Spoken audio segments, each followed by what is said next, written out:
Thanks everybody for joining, and I want to say a warm welcome and a happy Friday. My name is Taylor J. Swift. I'm a policy advisor for Demand Progress. Yes, my name is Taylor Swift. I get jokes about it all the time, but just know that I shake it off. Thanks to everybody for joining. We had some great questions and discussions during the last panel to think about your internship in the long term of your career. So I hope you're fired up and inspired and thinking about your place in the world and your future. We're going to dive in to make sure that you have the tools and skills that you need for the next few months in this session with some of the members of our First Branch Intern Project. When we were first planning Internapalooza, we surveyed Hill intern coordinators and asked them what skills they most valued in their interns. And overwhelmingly, they talked about interns who were self-motivated, easy to work with, take initiative, and are committed to achieving excellence for some of the most basic tasks for a Hill internship. So today we're going to go over some of those high-level tips on interacting with your colleagues and interacting with your constituents. Think of it as a rules of the road for Congress.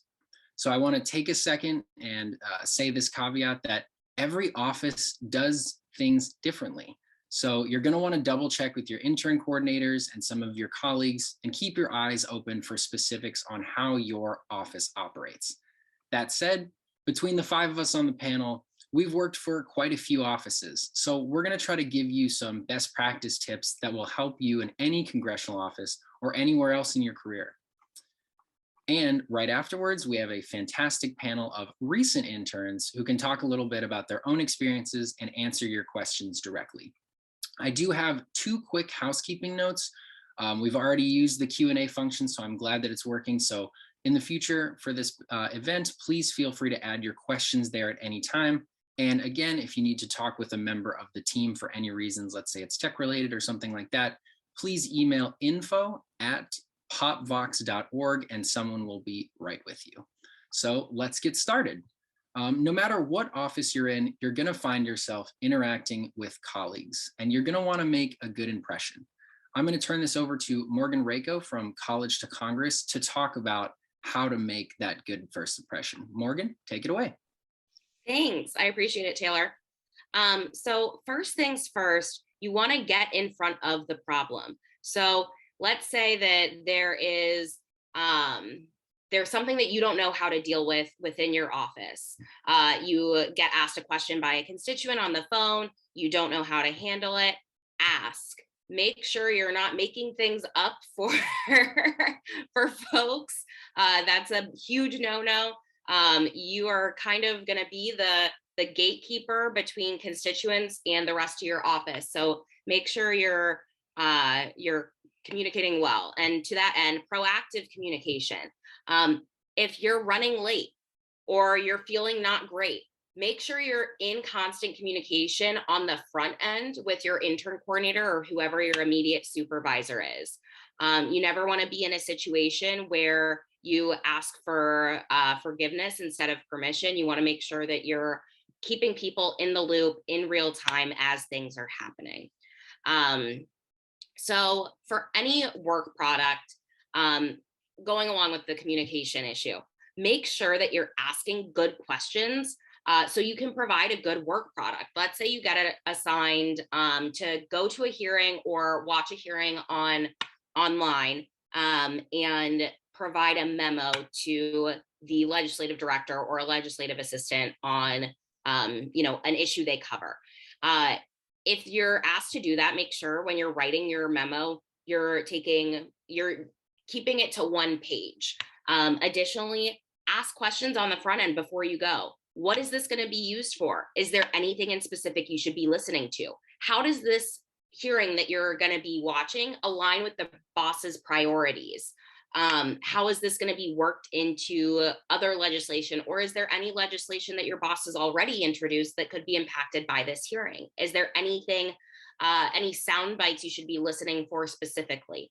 Ask all of those types of questions. And the final question you should ask on anything, when do you need this by? And when you get the answer for that, make sure that you provide it by that date. If you're not going to be able to do that, tell them as soon as you know you're not going to be able to do that, and work with them on that. Similarly, how do you ask for help productively? asking for help is something that I think a lot of interns struggle to do on the Hill. It's something that you want to seem like you're self-sufficient, like Taylor said. It's a huge perk for intern coordinators when their interns are self-starters, but being self-sufficient doesn't mean that you shouldn't ask for help. I always go by the rule of ask three, then me.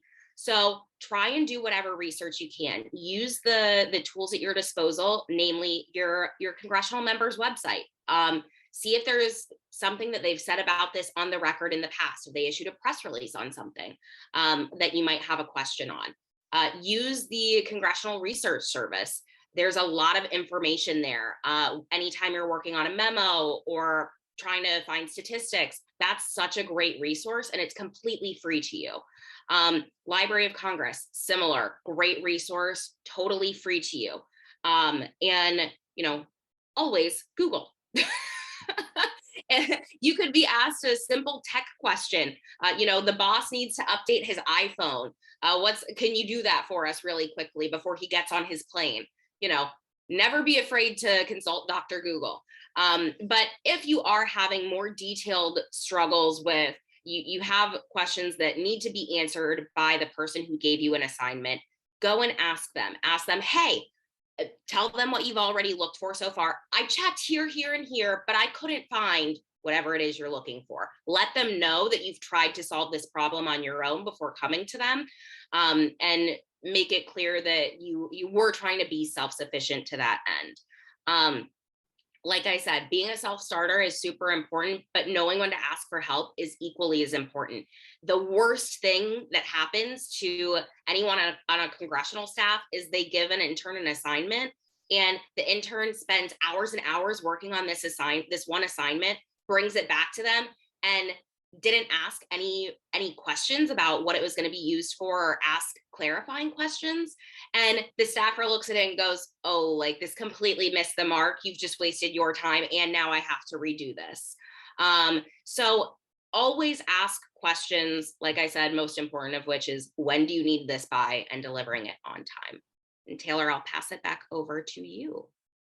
Perfect. Thanks, Morgan. That's some fantastic advice. Definitely something I could have used during my first congressional internship. Also, one of the very first things I had to do on my first day was fix a printer. So I agree with Morgan in that sometimes the task can be extremely rudimentary, tedious at points, but really, really important to make that good impression and ask those kind of questions. So thank you. And I just want to mention that if you haven't signed up already, the C2C team has a fantastic resource for congressional interns called C2CU. We would definitely recommend checking that out. Tons of great tips, great resources. So I also just really want to flag, we will be hosting a session next Friday on professional writing for Congress. It includes things like email etiquette, social media editing, all of those kind of things for professional writing. So please definitely check that one out. So there's this old productivity rule called eating the frog. And it says that you should start your day with the thing that scares you or worries you the most, so you can just knock it out. With that in mind, I know that phones can be really intimidating for lots of people, myself included. So let's eat that frog. For now, I'm going to turn it over to Brad Sinkaus from the Congressional Management Foundation, who has some tips to make sure that you can handle any phone situation with grace. So take it away, Brad. Thanks so much, Taylor. I'm happy to be with you all today. Thank you for joining us. We are going to be discussing something that many people fear, no matter what their age, and that is managing the phones. And I promise you, they're not as scary as they look. And so step one, and this is something that's going to be inherent across the board, practice, practice, practice. So one of the first things you can do is to learn your office's standard phrase. So Senator Jones's office, how can I help you? You want to make sure that you're being courteous. So using a lot of pleases and thank yous when you're on the phone with constituents or professionals. And you want to ask for the individual's name, organization, and number or an email address when taking messages. This is really important. Obviously, you want to make sure that the staffers in your office know who's calling and why they're calling. But you want to make sure, and this is important, that you're not revealing why a person isn't in or where they are. That information, sorry, I have an active cat here who just jumped up on my desk. You want to make sure that you're not revealing why a person isn't in because they are security concerns, and you want to make sure that you are being as professional as possible.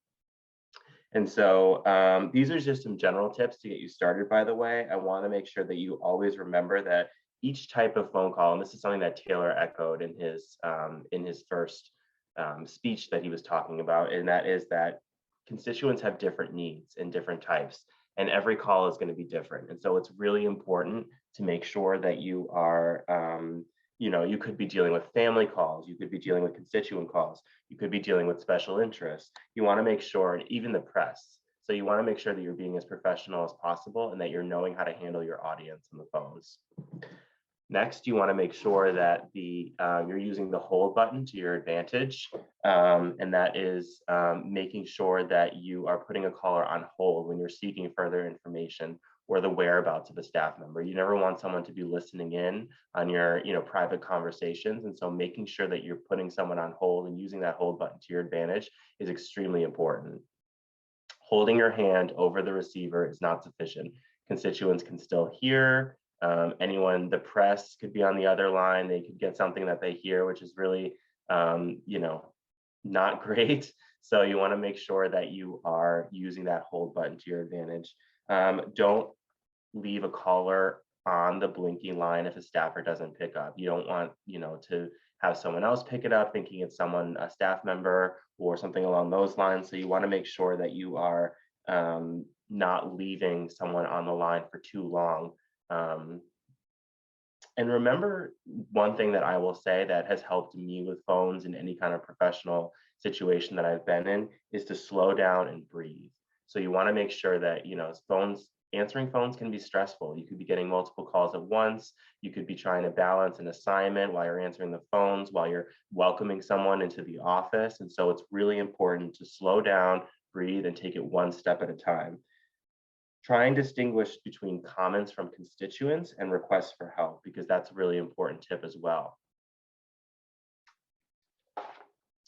So next, you want to make sure you're always knowing where and what talking points that you can use for calls. So making sure that, as Morgan said, you're asking for help when you need it, and you're checking in with your staff, making sure that you know which talking points on which policy you can use for calls. Handling the "but what do you think" question is a really important one as well, because you might get some constituents on the phone who really want your opinion. You have to dance around this as eloquently as possible. You want to make sure that you're not speaking for the office or speaking for the member by giving your own opinion. You kind of want to remind people, I'm just an intern, I'm working here, my experience in this area is limited. I just started. You want to make sure that you're kind of dancing around the question, because what you think isn't necessarily the most professional thing that's going to get you through the day when you're speaking on the phones. Understand that you may be recorded. Someone could be recording the call. Everybody has iPhones nowadays that they could be recording you. So you just want to make sure that you're being as professional and as courteous as possible. You don't want to end up as a viral video on TikTok or somewhere else, making a mistake on the phone. So just make sure that you are being as professional and courteous as possible. And as I said previously, using that hold button to your advantage so people can't hear any side comments or questions that you may have off the phone. Make sure that you're able to refer people to recent media appearances and website options. Knowing the website is really important because people sometimes struggle with where things are and how they can find things. And so they may call your office asking where, what they can, excuse me, sorry, I'm a new pet owner. And making sure that you know what is on the website and where things are, so that when people call and they're asking for help, and they know, you can confidently tell them, oh, it's in this section of the website, or that appearance that you're referring to is on our YouTube page, it's this video. So making sure that you have that background knowledge is really important for directing constituents on where to go next. So this is a really important slide that I want to emphasize. So setting boundaries. Obviously, it's a very tense time right now on Capitol Hill. It's very important that you always know that you don't have to stay on the phones for verbal abuse or any behavior that makes you feel uncomfortable or unsafe. And this is something you should talk to your manager about. You know, specifically, every office is different and have different policies on this, but you should talk to your supervisor about when it's okay to hang up or transfer a call to a staffer. I can't emphasize this enough. You should never put yourself in a situation where you feel uncomfortable or threatened. And so setting those boundaries is really important. Taking time after you answer phone calls to pause and say, listen, I need a break. That was a really difficult call.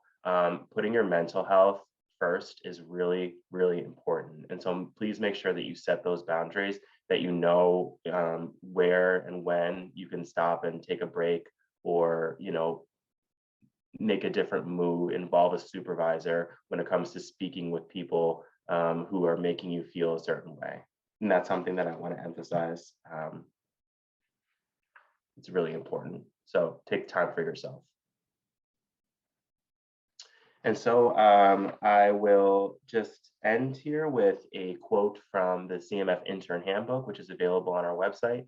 Answering the phone is considered by many chiefs of staff to be the most important task undertaken by an intern.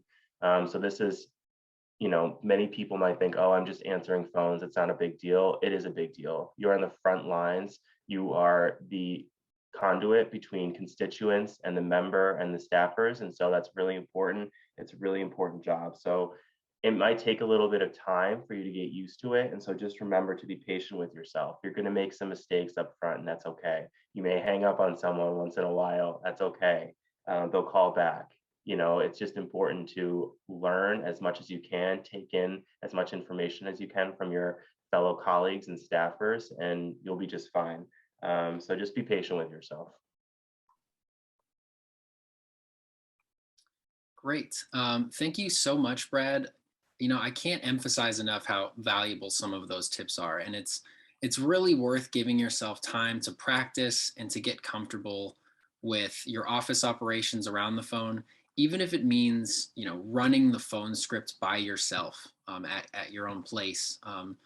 Being comfortable on the phones and not feeling like you should avoid shifts on the phone is one of the biggest ways that you can impress your new office. So getting comfortable with those is definitely a huge bonus. So when you are answering those phones, kind of sometimes what are those answers for? And for that question, I'm gonna turn it over to Ann Meeker from the POPVOX Foundation, who is gonna walk us through the basics of constituent service. So Ann, you have the floor. Awesome. Hang on, let me just pull my slides back up. All right, perfect. Thank you so much, Taylor, and thank you so much to Brad and Morgan. I feel like most of what I'm going to say is just going to build on and amplify the great advice that they've already shared with you. So like we said, so just for a moment of background, so I also started as a congressional intern for Congressman Seth Moulton in 2016, and then ended up getting a job on the constituent services team in Congressman Moulton's district office. So worked up from caseworker to senior caseworker to director of constituent services. So I'm a huge fan of the constituent services role in a congressional office. And I think I'm not alone also. So just to kind of set the scene a little bit, there's a wonderful association of former members of Congress, the FMC network. And a few years ago, they did a big survey of former members, and they asked these members, you know, what do you really remember from your time on the Hill, no matter how long it was? And keep in mind, these are members of Congress. They get to do all of the really big, exciting things. They get to hang out on the speaker's balcony and introduce bills and grill witnesses at hearings. So they get to do all of the fun stuff. But an overwhelming majority of these members said the thing that was most value to them, that was most meaningful to them in their careers, was constituent services. Really being able to make a direct, tangible impact on their constituents' lives. So even though this can be one of the most intimidating parts of your job, it can also be one of the most meaningful.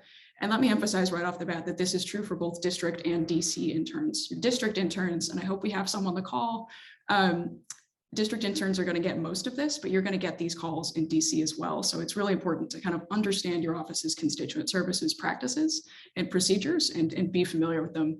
And it's also just interesting. I think constituent services are a big part of Congress's oversight responsibilities, understanding how the executive branch works and impacts your constituents' lives. It gets overlooked. So with that background, let me just reemphasize what Brad said, that you are the face of government when you answer that phone. So you're the face of your member of Congress, you're the face of Congress writ large, you're the face of government. So that means you have such an incredible role in deciding what kind of experience you want your constituent to have. So for anyone who can't see my screen, so on the left-hand side, we have everyone's worst nightmare of interacting with government. I know I've certainly been in this situation. I suspect many of us have. That you walk into the DMV or Social Security or whatever, and you're in a crowded room that's not organized well. You wait for hours in line. When you finally get up to the counter, the person clearly doesn't want to deal with you that day. You explain your problem and they say, well, you actually needed to bring in these other 15 pieces of paper and they need to get signed by someone else, and you're in the wrong office to start with, so please don't bother me anymore. Or I'd ask you to imagine walking into the lobby of a very fancy hotel and asking the concierge for help. Instead, that person's going to be polite and respectful. They're going to care about your problem. And even if they can't solve it, they're going to know the person who should, and they're going to do everything they can to get you in touch with that person. So you get to decide which experience your constituents have when they call you, that you get to be the DMV who doesn't want it to be their problem, or you get to be the concierge. And that has, I cannot emphasize enough how much of an impact that has on your constituents' understanding of your member and understanding of what kind of member they are. So that's really important.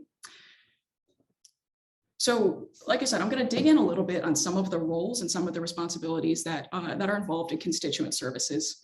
So if we were all in a room together, I would volunteer someone to read this aloud. Since I can't see you, I'm going to do it. So what I'd like you to be thinking about as I'm reading something you might hear from a constituent on the phones is just what are the discrete problems that you're going to hear from this constituent right now, and then start thinking about how are we going to work to solve it using the tools of a congressional office. So you pick up the phone, good morning, Office of Congressman Meeker, what can I do for you today? And you hear, hey, yeah, so I'm a constituent and I'm just so disappointed right now by what's happening with the situation with the wildfires. I mean, it's been such a hard year for all of us with the pandemic and everything. I mean, my unemployment claim is still held up and my husband's having trouble with the Medicare coverage for his arthritis injections, so money's been super tight. And I just want to know why Representative Meeker hasn't done more about this whole situation. So we're, we're having this church meeting on Thursday to talk about how we can help folks affected. So maybe she could come to that. So this is really standard for something you're going to hear from constituents on the phones. So I just want to think to yourself for what are the problems here? So if I'm on the phone as a caseworker or as an intern, what I've highlighted here are some of the things that stand out to me, some of the things that I'm going to look at for what can I do to help. So first of all, what I've highlighted in yellow is, hi, I'm a constituent. This is so important, and Brad mentioned this earlier too. Rule of congressional courtesy dictates that members can only put resources from their office into assisting constituents that they actually represent. If someone calls you from outside of the district, you need to figure out who their representative is and get them in touch with that person right away. Otherwise, you're wasting their time, you're wasting your time. It's not going to be helpful for everyone. And especially, when you're talking to constituents who are coming to you for casework help, you might get some folks who are going to share really traumatic experiences. So just best practice for trauma-informed practice is try to keep them from having to repeat that experience multiple times. So get them in touch with the person who's going to be able to help. So then the stuff that I have highlighted in green, I'm so disappointed, I'm so scared, I want to know why my rep hasn't done X, Y, Z. That's going to be an opinion. So that's a constituent expressing something they want their member to know. What I have in blue and purple is going to starts to sound like a problem with government, and that's where the constituent services team can be helpful. And then finally, what I've highlighted in orange, hey, we're having a church meeting on Thursday, can she attend? That's going to fall into your scheduling request bucket. So let's take these in order and start to go through just a little bit of what to keep an eye out for. So starting with those opinions, when you're really on a busy phone shift, opinions can start to sound samey. what I want you to remember is it's such a small minority of people who take the time to call their member of Congress to inform that member for something that's important to them. And those opinions don't just go into a black hole, like they actually go to inform your team, inform your legislative team, inform your outreach team about what that member needs to know about the district. I know when I was working in Congress, a lot of times an opinion call really highlighted something that was important for us to know. So just keep in mind, no matter how exhausted you are dealing with the opinions, no matter how they all sound the same, you get frustrated, they're coming from a good place. They're really coming from that kind of first step of civic engagement. That's absolutely vital for your member to do their job, for democracy to keep functioning. So really keep that in mind. I'm not going to spend too much time on this because we actually have a much better session coming up. I invite you all to come back January 21st for a session with former member and Doctor of Clinical Psychology, Dr. Brian Baird, who's going to run a session on navigating constituent interactions where he's really going to dig into the best practices for communicating, for listening, and for also resetting after a tough day, after a tough call. So I'll let Dr. Baird handle most of this, but just let me flag active listening is so important. Finding a personal connection with that constituent is really important. So something like, hey, thank you so much for taking the time to call. I hear that you're really disappointed. You're really scared by this situation. Thank you for sharing your opinion. I'm going to pass it on to the member of Congress. And then I'm going to be a broken record here, but understand your office's process for all of these moments of constituent service, because that'll help you manage that constituent's expectations. So if they say, okay, you're telling me you're going to pass it on to the Congresswoman, what does that actually mean? So you can say, sure, well, this is going to go into a report that gets read to the Congressman once a week. That's really important for helping the constituent understand how your office works and what to expect. Even more of a big deal for casework, that you have to know your office's process for casework. Do your caseworkers want you to open cases? Do your caseworkers want you to, once you catch that flag that says this is a case, this is a problem a constituent is having with government, do they want to open the case themselves? So just make sure you know. And then know from your casework team, what details do you need to pass that case on to them? You'll probably need to know what federal agency that case is involving. So again, in this case, we heard that someone was having trouble with Medicare. That's really important to know. And then again, know what the standard practice is so you can manage expectations. So if it's, hey, our casework team will get back to you in 24 hours, great. If it's our casework team will get back to you in 48 hours, in a week, perfect. All those are totally valid. You just need to know which one to give the constituent. There's a bonus question here that I can also cover to flag another upcoming session. If you're interested in casework, if you are a social work student, if you are a district intern, I will be running a deeper dive on casework also on January 21st. We'll really get into what does casework look like? What can you do? I can talk about casework all day. I'm going to try to not do it today, but you can check back for that later. Okay, then finally on scheduling, same thing. Know your process. Know, is it okay to give out your scheduler's email? Is there a form that you need to use? Is that form on the website? Should you direct constituents to the website? Should you walk them through that form on the phone? And once again, manage expectations. Will they get a confirmation from your scheduling team? When should they follow up? Are all going to be really important.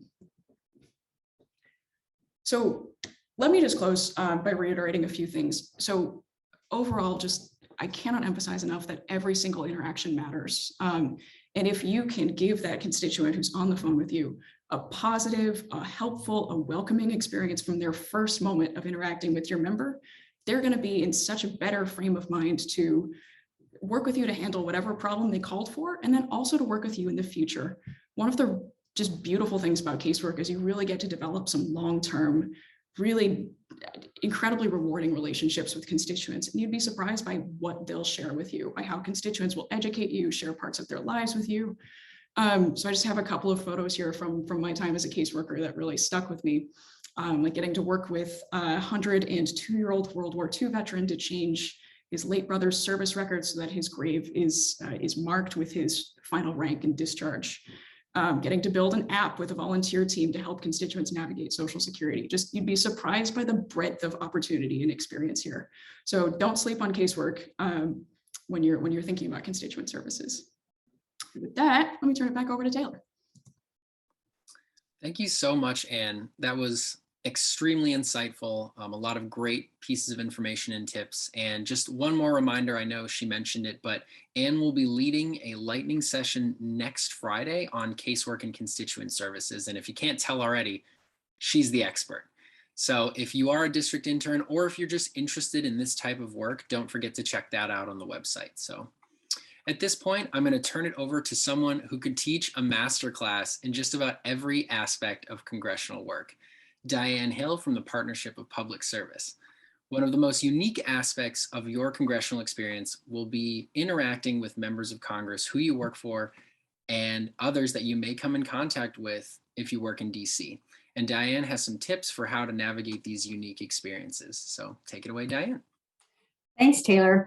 I want to encourage all of you just to take a deep breath right now with me, because I know you've gotten all this great information. So we're just going to take an inhale and an exhale. Thanks.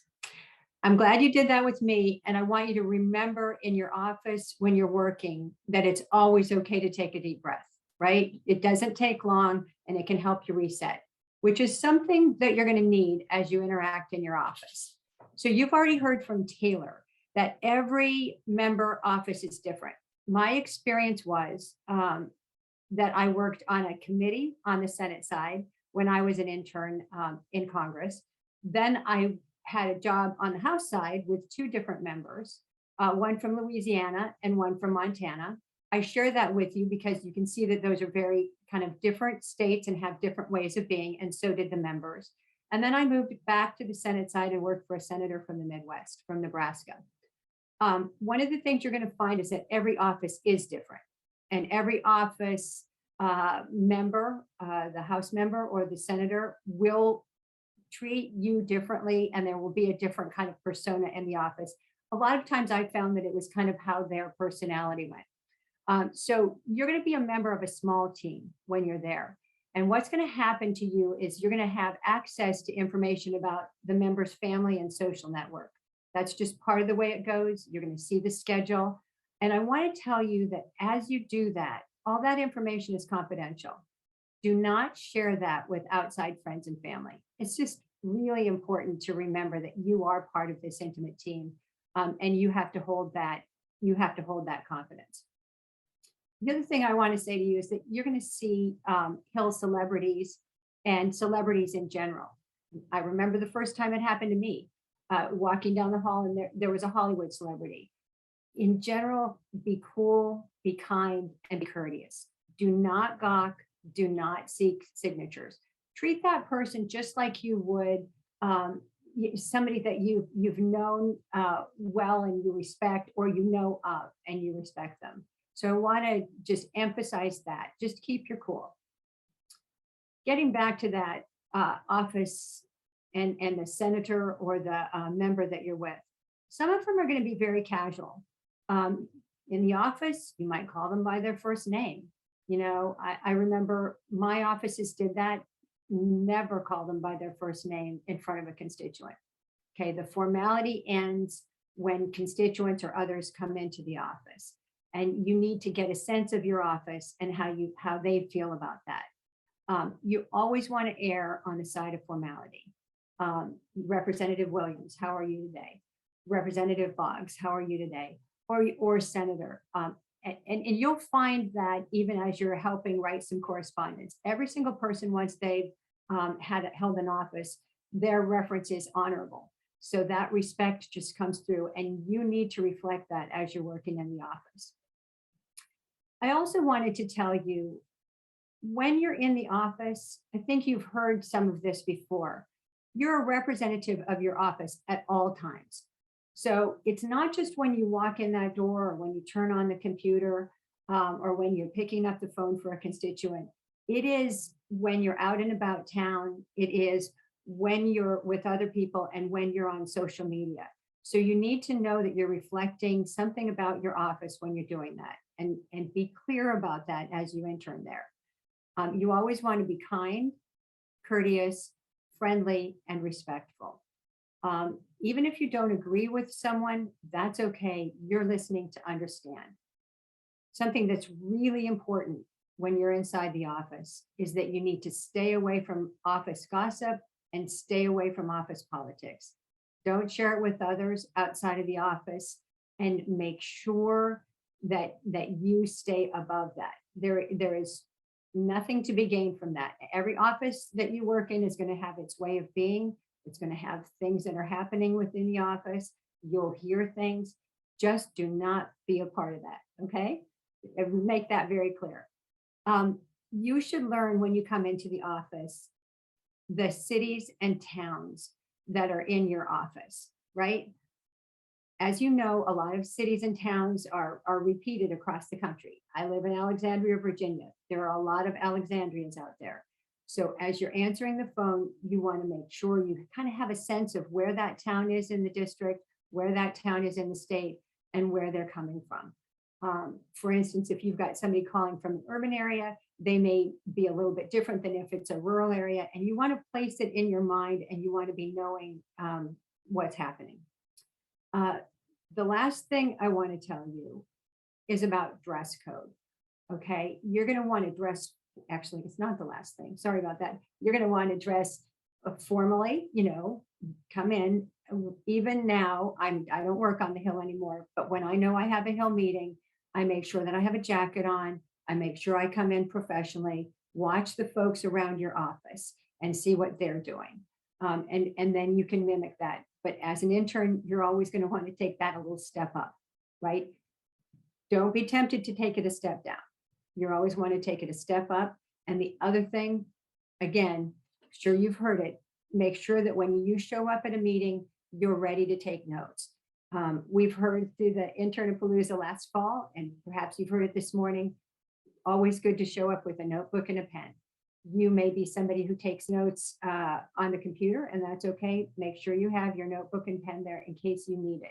But be ready, be courteous, know who's going to be in the meeting, know how you're going to be in that meeting, come in positively, and make sure you know what's going to be happening. That's all the information I've got for you today. I know you're going to do great. And I know that you can take that deep breath when you're going to be meeting your congressman or senator, and always when you're with them. Good luck. Thank you so much, Diane. That was also fantastic. And I also want to remind everybody that is attending and folks who may not be attending, these are all going to be recorded. All of these sessions are recorded.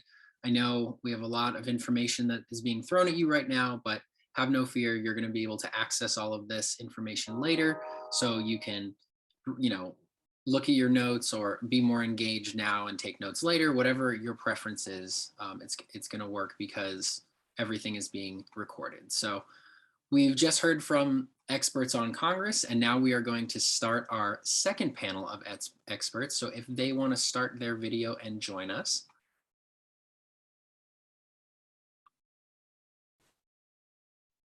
Perfect. Awesome. Okay, so at this point, I am pleased to introduce three fantastic interns from the fall 2021 semester. Several of these folks actually attended the fall 2021 Internapalooza, or in Shruti's case, actually helped organize it. So they know exactly what you're in for, and I just want to take some time and introduce them and explain where they are. So let's please welcome Murphy Walsh from the House Committee on Veterans Affairs. They've just been hired as a Senior Policy Coordinator at the Millennial Action Project. We also have Elijah Bowers from the Office of Rep. Kathy Manning, returning for the second internship with the Congressional Black Caucus Foundation. And we also have Shruti Nayak, formerly from the POPVOX Foundation, who just started an internship with the Brookings Institution. So congratulations to all of you, and thank you so much for being here.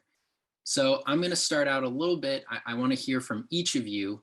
What we're going to do is I have a series of questions. I'm going to allow each of you to answer those questions, and then we're going to kind of open it up to the Q&A. So the folks that are watching, as everybody's answering the questions that I have, start thinking about things that you want to ask the folks that you've heard either present or us on this panel. So I'm going to start with Shruti on this one, and then we're going to go to Murphy next.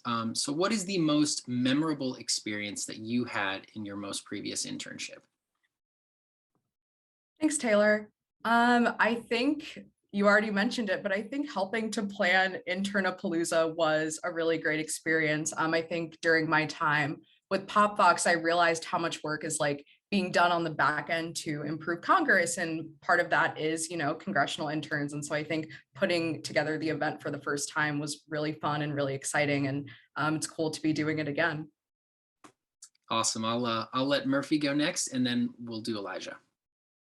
Yeah, as mentioned, I was with the Veterans Affairs Committee, and part of that was during Veterans Day. And so we put out kind of a resource guide that highlights all of the bills that have come before our committee. And I was part of getting some of that together. And it was just really fun to see that go out to literally all member offices, and knowing that like I had a small part in it, even if like no one else did. It was just like, it's cool to see that kind of thing go on and know that the legislation before the committee is like making real positive change in people's lives. That's fantastic, and probably extremely rewarding. So Elijah, you're next. Yeah, so I wouldn't say there was any one particular experience that was most memorable, but what did stand out to me the most was just the opportunity to really interact with the other members of my cohort.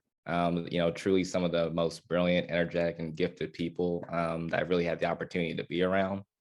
And so, as I'm going into this next internship, I'm really looking forward to being able to connect with other interns.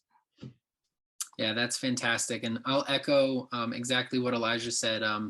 During my time as an intern, you're just going to meet so many incredible people that have so many different experiences and stories.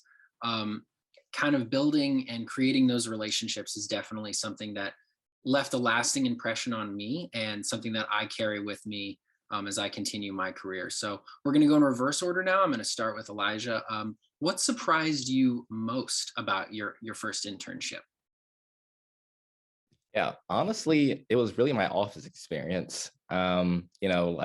Particularly how easy my office, how hard my office worked to make the transition as easy as possible. I met with my supervisor like on the first day, and before I said anything out of my mouth, he's like, okay, we're going to meet every single day and we're going to go through your assignments. And he just made himself very, very available to, he gave good feedback on the memos, the letters that I was able to write. He gave me, progressively more responsibility as the internship went. Even towards the end of the internship, he even gave me an opportunity to even work with me to present a policy proposal to the member. So that was great. And so we also just got to connect on a bunch of other different topics throughout the internship. So definitely my office experience, that was the most surprising aspect.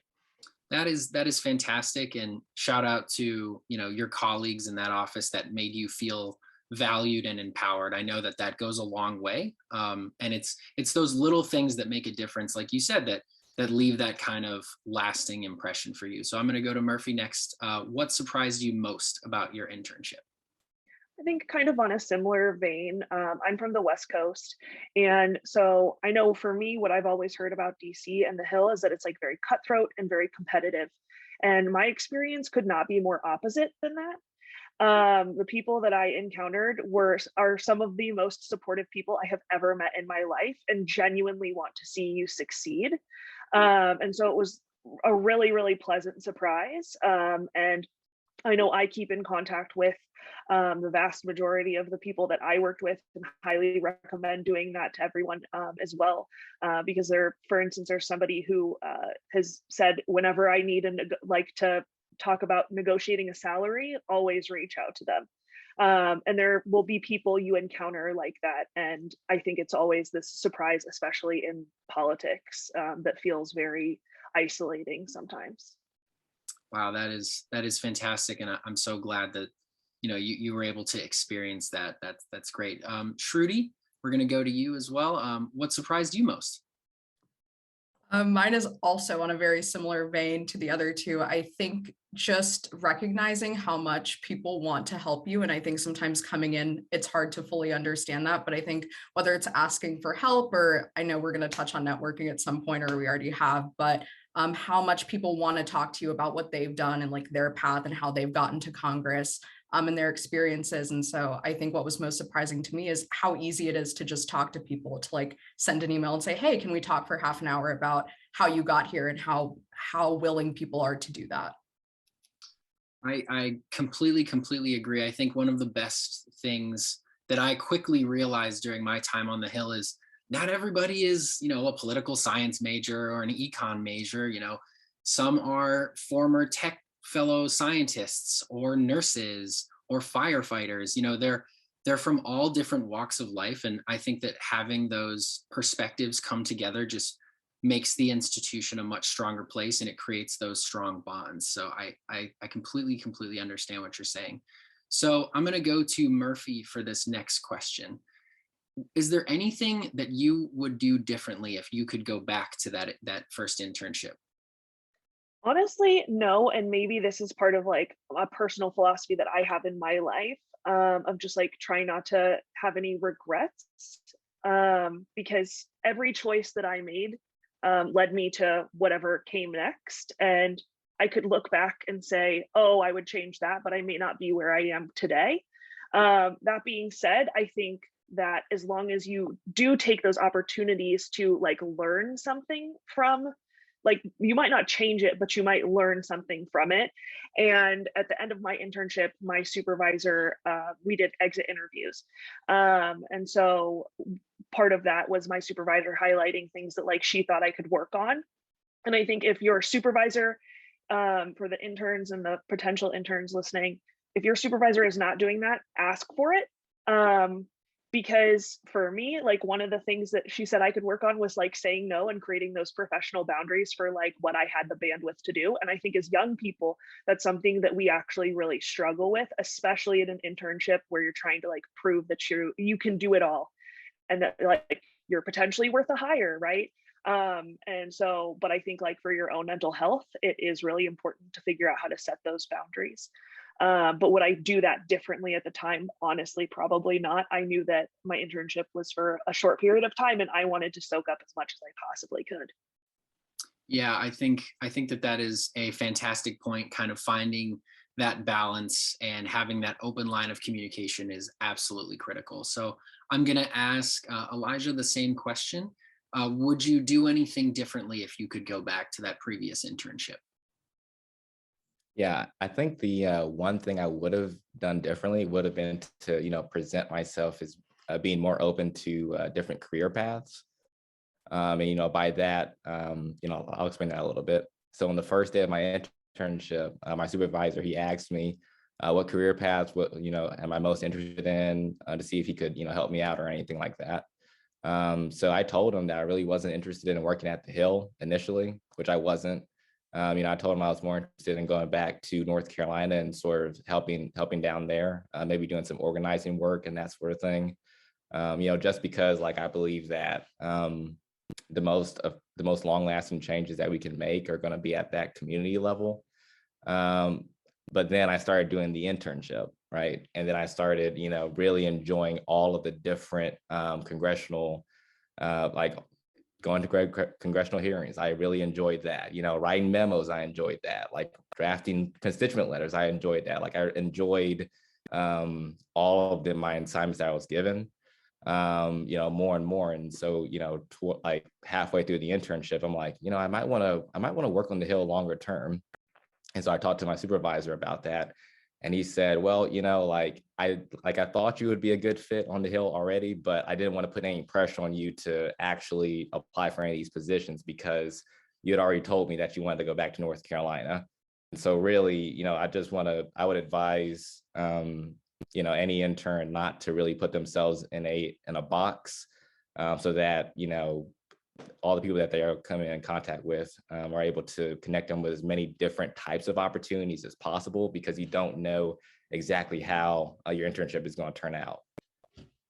Yeah, that is a fantastic answer, and I couldn't agree more. It's it's crazy how your perception and your feelings toward your certain career path can change when you're given that kind of opportunity one way or another. Maybe like you mentioned, this is something that you're really interested in, or you come and you say, oh no, this is not the work for me. So I completely understand what you mean. Shruti, we're going to go to you next. Anything that you would have done differently?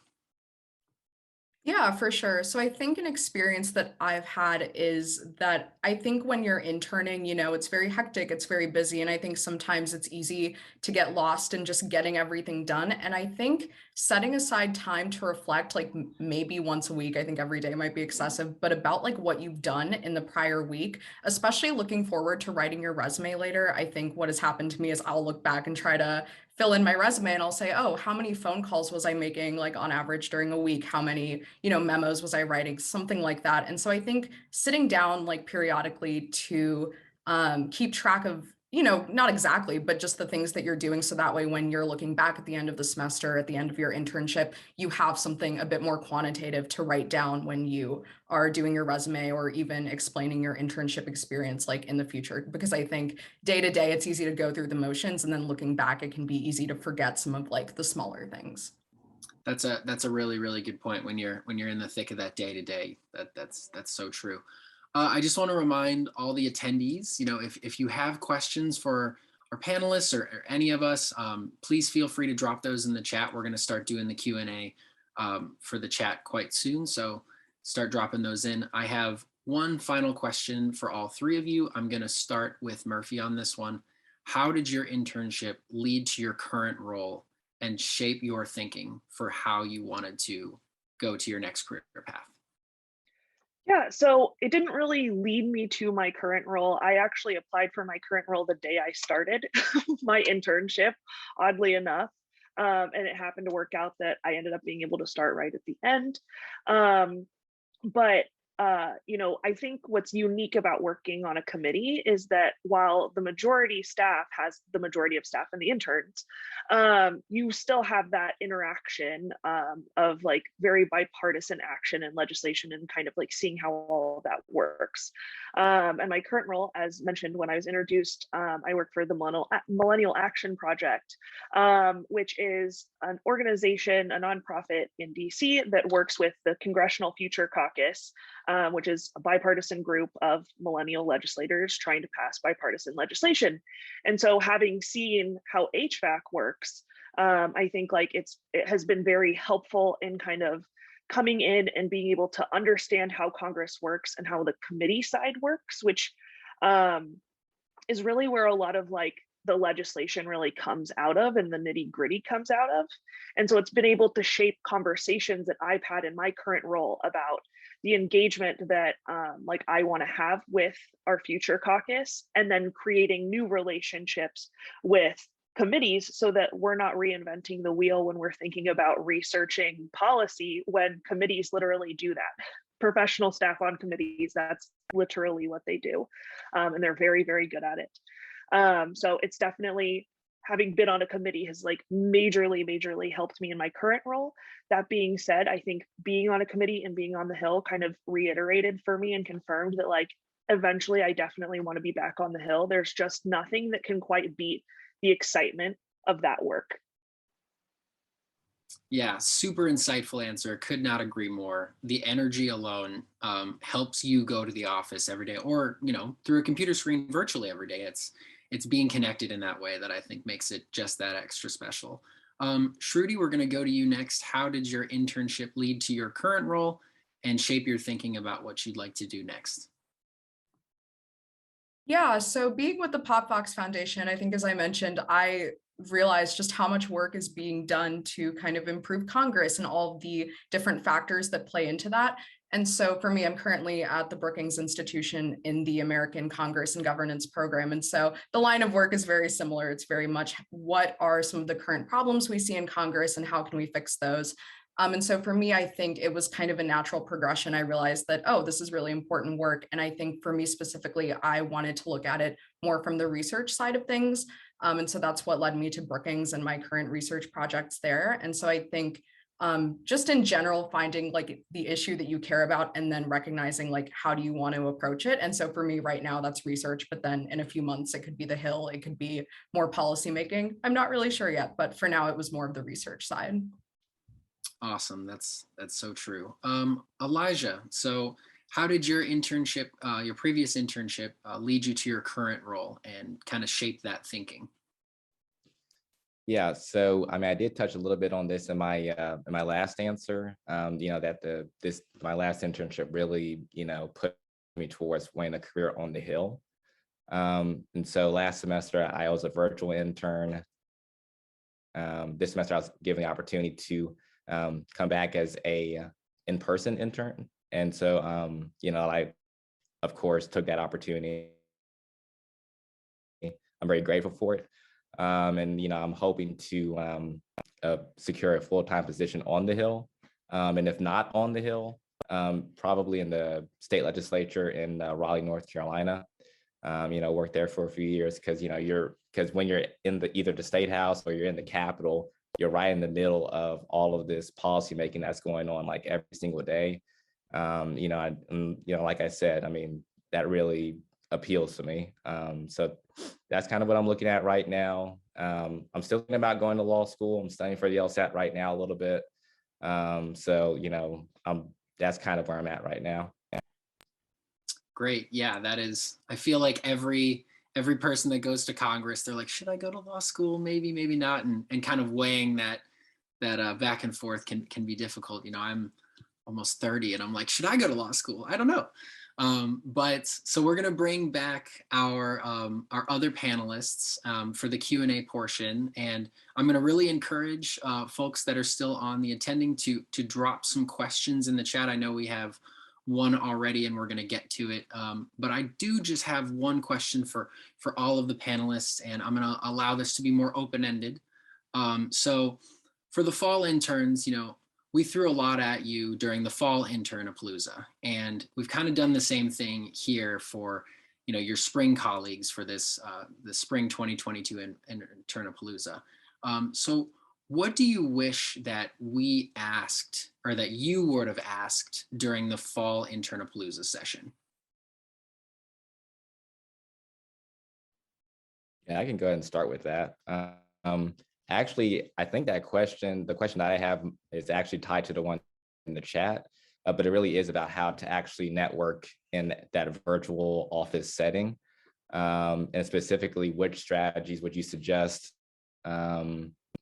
if we're interning virtually in a corporate office versus interning virtually in a member's office versus interning virtually at a think tank? So like, how do we make the connections that we need to make during the course of our virtual internships, if our internships are virtual?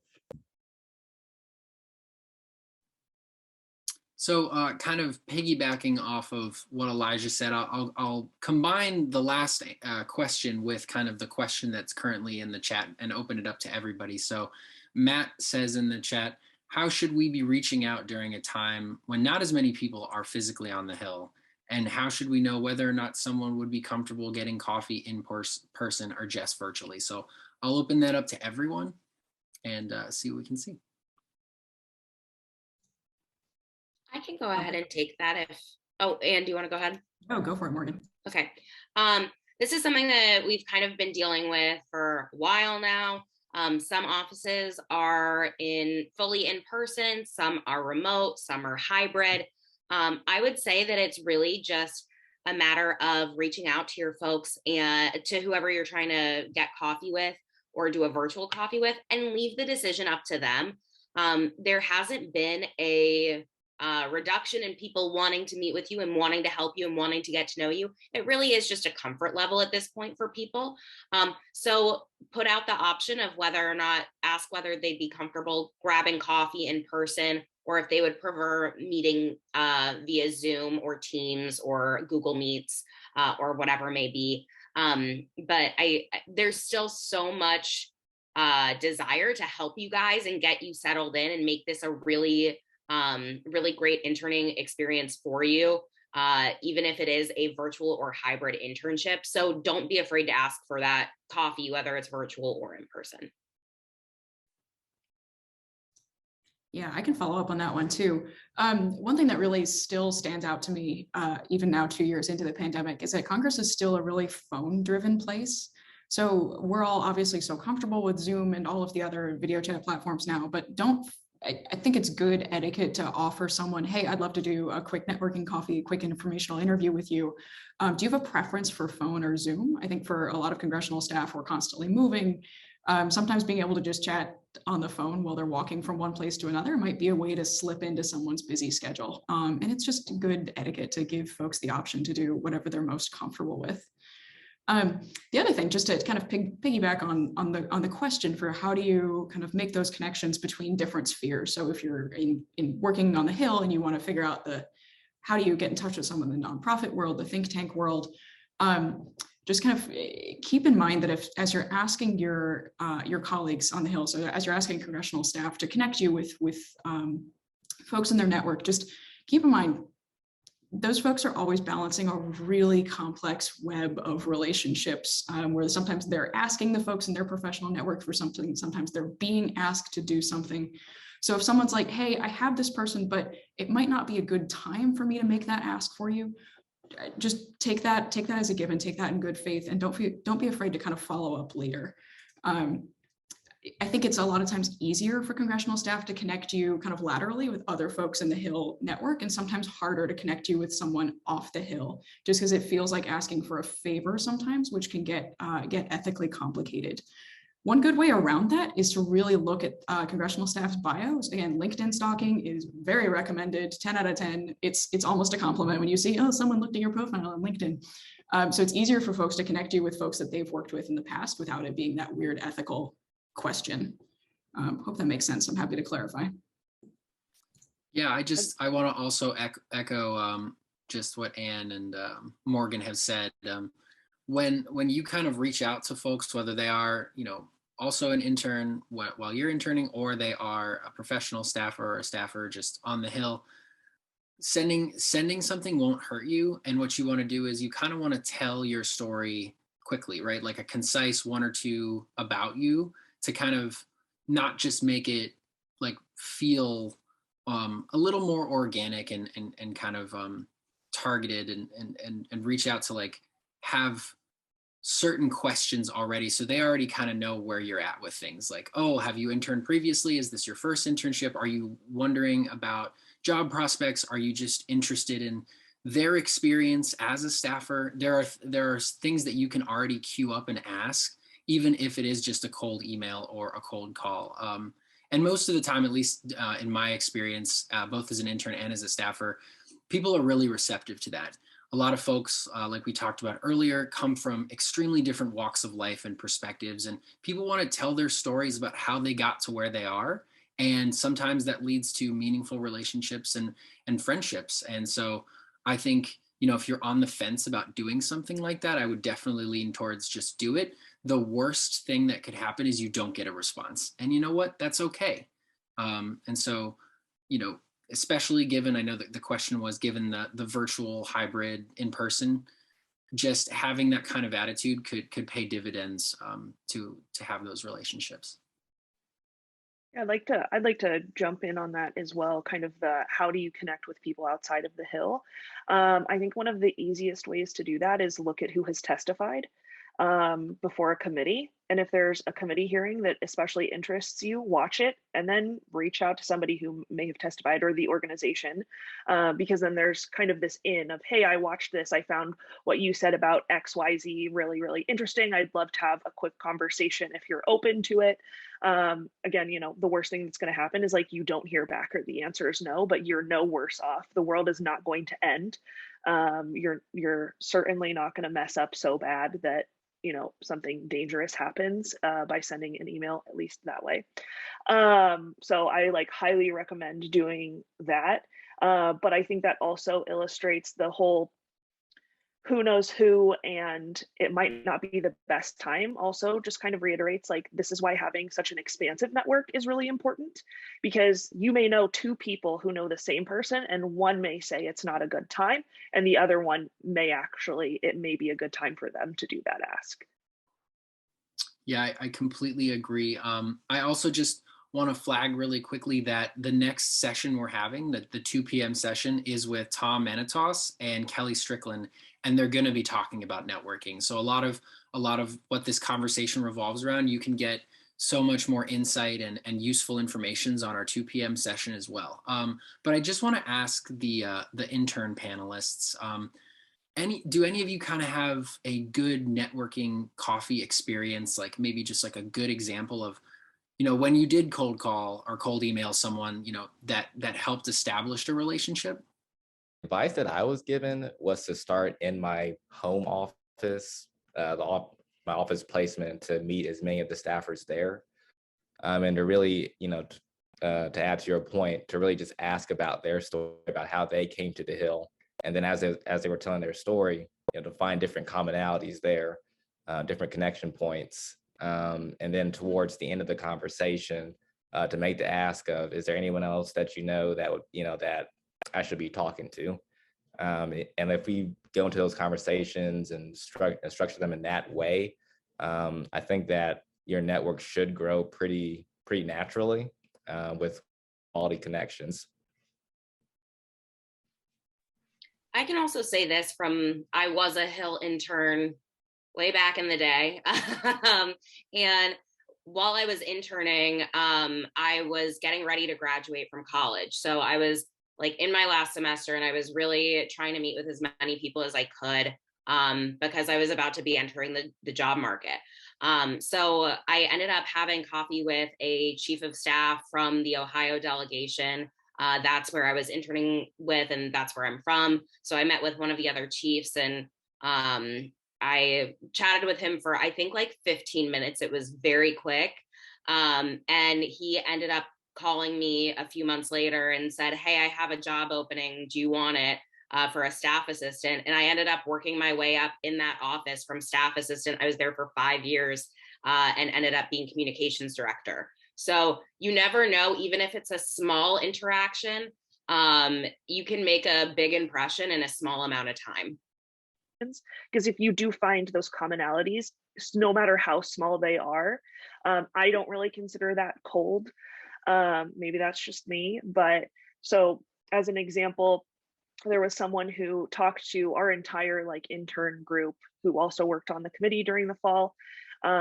She mentioned that she had gone to law school, was an attorney, and left it because she wasn't a big fan, and she had a lot of thoughts on whether or not people should go to law school. And like so many people on this panel have mentioned about law school and considering it, I too have considered law school. And so I reached out afterwards and just said, "Hey, if you would be open to it, I'd love to discuss this." And it turned into kind of a mentorship. And so she ended up giving me tasks to do, and I got to see different parts of the committee work. Now that I'm moving to DC, she's helped me figure out what neighborhoods that I should be looking at and everything like that. And so I think sometimes it's the smallest thing that will just kind of snowball into something bigger. And so don't really see those as cold.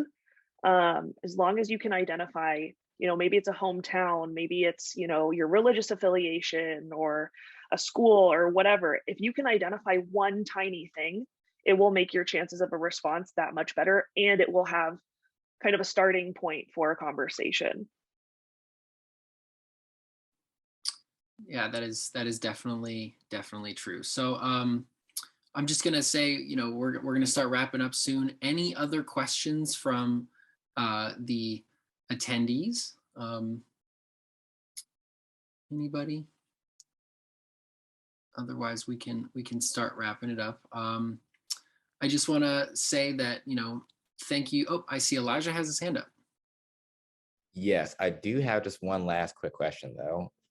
Obviously the interns, we all had great experiences in our office, but how do you navigate a difficult office culture, right? So if someone's dumping a lot of work on you, or if the office isn't as friendly as you would hope, how do you actually navigate those kinds of situations? Yeah, this is a great question, and I'll open it up to all the panelists.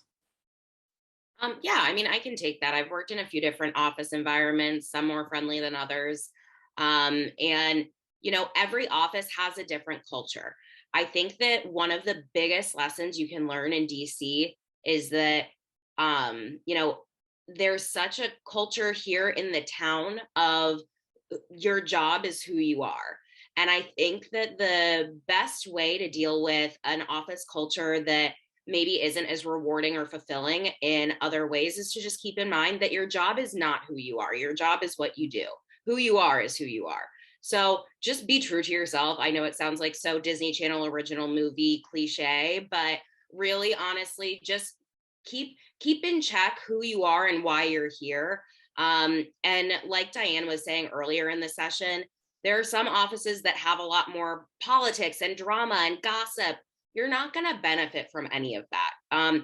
Just, you know, keep your head down, do what you came here to do, and people remember if you are kind to them. So truly, just try to make people feel good. If there's nothing else you can do, just make sure that, you know, mental health wise, you're taking care of yourself and you're keeping it top of mind that even if it feels like, hey, they've asked me to refill the printer paper a lot. Is that really what I'm here to do? Well, you know what? It's a job that needs to be done. And maybe today it is what you're here to do.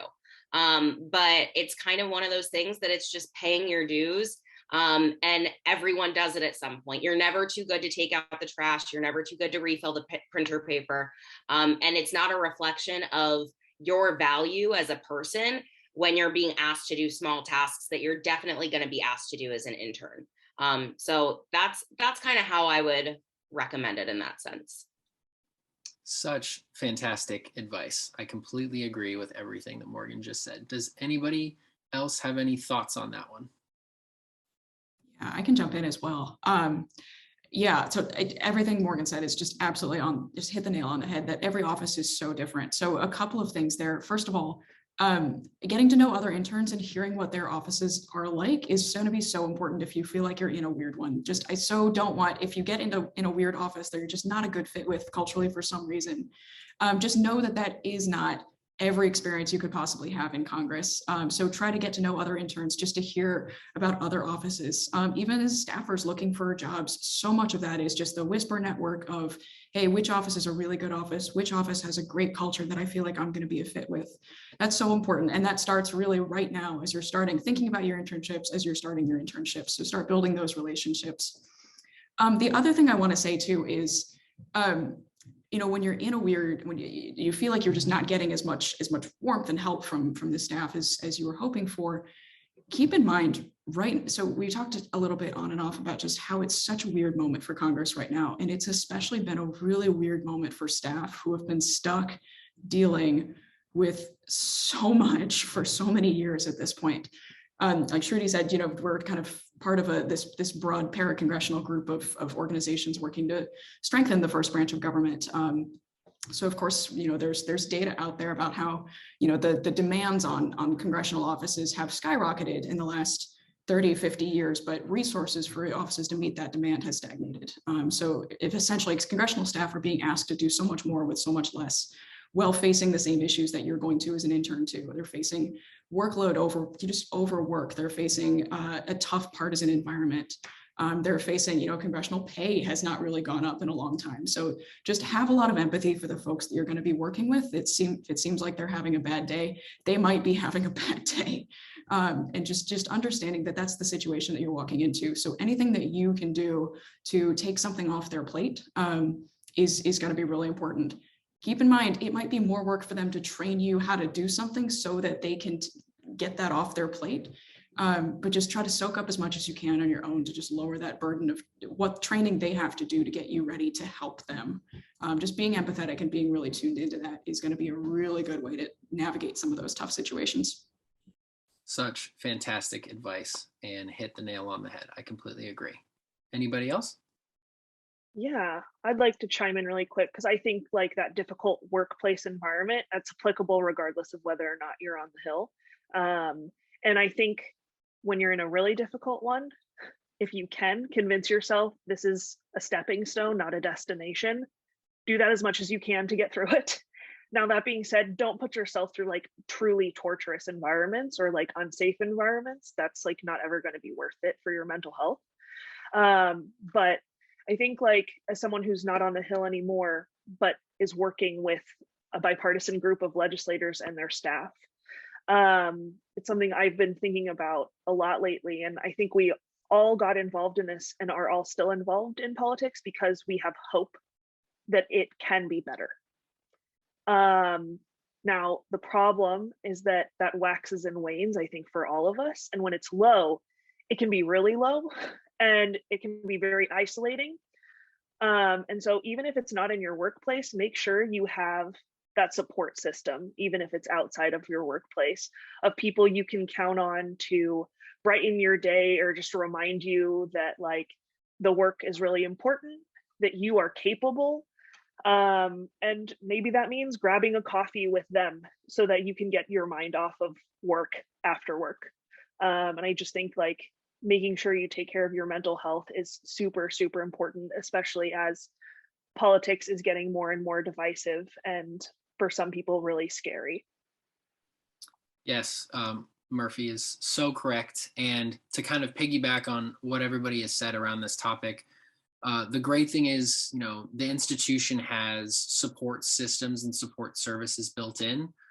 So there's the Office of Congressional Workplace Rights and the Office of Employee Assistance. Those offices are places that interns are not only able to go, but are welcomed.